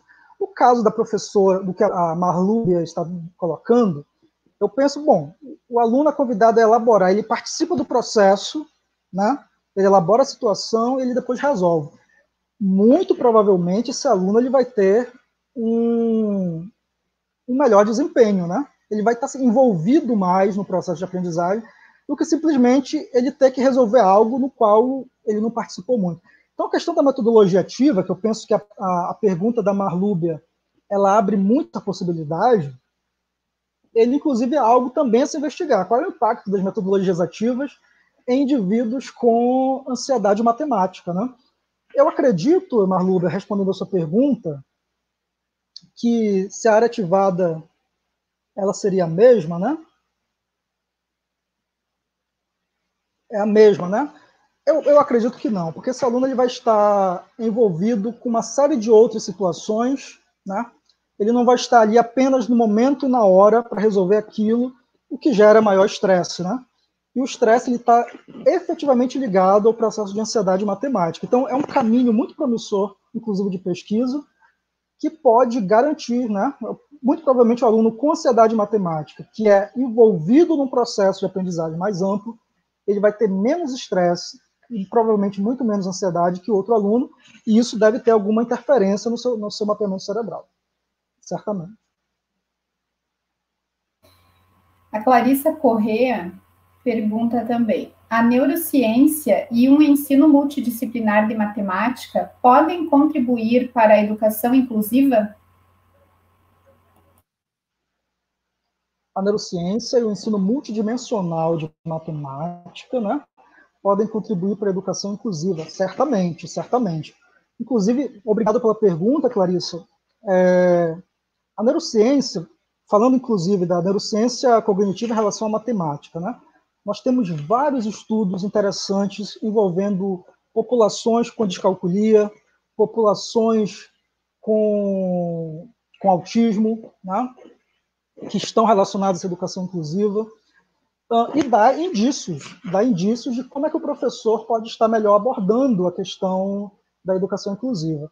Alunos com discalculia, por exemplo, foi feita uma pesquisa, inclusive do nosso instituto, feita pelo professor Fábio. Ele trabalhou com a síndrome, eu esqueci o nome da síndrome agora, mas também tem relação com discalculia. É uma síndrome que gera a discalculia. E ele discutiu uma abordagem pedagógica baseada em programa de computador, um software, né, onde o processamento numérico ele era mais voltado para o aspecto visual, né, do aluno, porque alunos com discalculia eles têm grande dificuldade, por exemplo, de processar números, de entender o significado do número, de comparar números, não é? Entender essa magnitude desses números, se um é maior, se o outro é menor.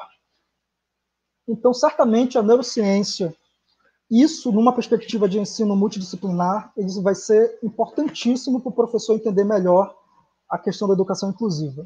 Muito bom.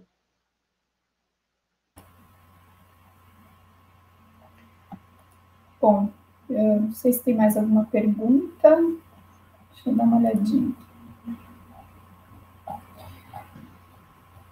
Eu queria, então, agradecer ao professor Marcos Guilherme pela sua fala, dizer que realmente é uma temática muito nova, né, para a gente, e é uma temática que tá muito aberta também à pesquisa, né, isso é bem interessante, né, professor Marcos, até já deixou ali uma deixa para alguns assuntos, né, então, o pessoal da pós-graduação é uma área nova e bem rica, né, de temas para serem abordados. A Aline Bona pergunta se, por acaso... Desculpa, professor, pode falar. Pode falar. Não, pode seguir, desculpa, Vanessa. Não, eu só ia comentar aqui que a Aline Bona pergunta se, por acaso, o professor Marcos vai disponibilizar a apresentação ou algum artigo teu que complemente a sua fala. Perfeito. Nós temos um artigo já publicado no Bolema, né, que é o nosso principal periódico em educação matemática no Brasil, justamente com a discussão sobre bases neurais da ansiedade matemática. Lá eu discuto nós discutimos, meus orientadores, de modo muito mais amplo e profundo os impactos da ansiedade no processo de aprendizagem. Atualmente a gente tem também uma fila de artigos que estão relacionados também a esses outros assuntos. Então, a apresentação eu também posso disponibilizar, só precisaria ver com o evento, com a coordenação, como é que isso pode ser possível, né? Mas eu posso disponibilizar sem problemas, e artigos temos aí disponíveis em rede. Ok. Professor, então, depois a gente pode colocar o link do seu material na descrição da sala, tá? Se o professor disponibilizar a apresentação, junto com a indicação de alguns dos artigos, né? Então, a gente pode colocar lá no link. Ok? Perfeito. Professor, então, eu quero agradecer a sua fala em nome da comissão organizadora das jornadas, dizer que foi uma fala muito rica, muito interessante, né? Um caminho que está se abrindo aí. E eu queria pedir um favor para o pessoal que está participando também, para realizar a avaliação que está ali na enquete, ao lado do chat, tá? Então, queria agradecer também o pessoal que participou dessa noite, né? Dessa fala do professor Marcos, e dizer que, infelizmente, a gente se encontrou online, né? Esperamos que em outro momento o senhor possa vir conhecer Passo Fundo, a Universidade de Passo Fundo.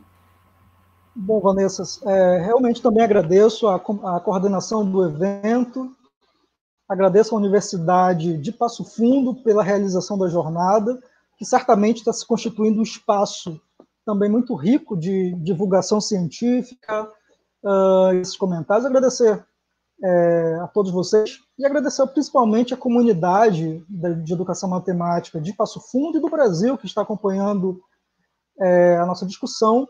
E certamente, aguardo convites posteriores para conhecer Passo Fundo e outras oportunidades aí, certamente. Agradeço muito. Ok. Muito obrigada, então, pessoal. Nós encerramos mais um dia de jornada, né? Temos amanhã, então, mais um dia de estudos. Eu desejo a todos uma boa noite, um bom descanso e nos vemos amanhã. Boa noite, professor Marcos. Boa noite.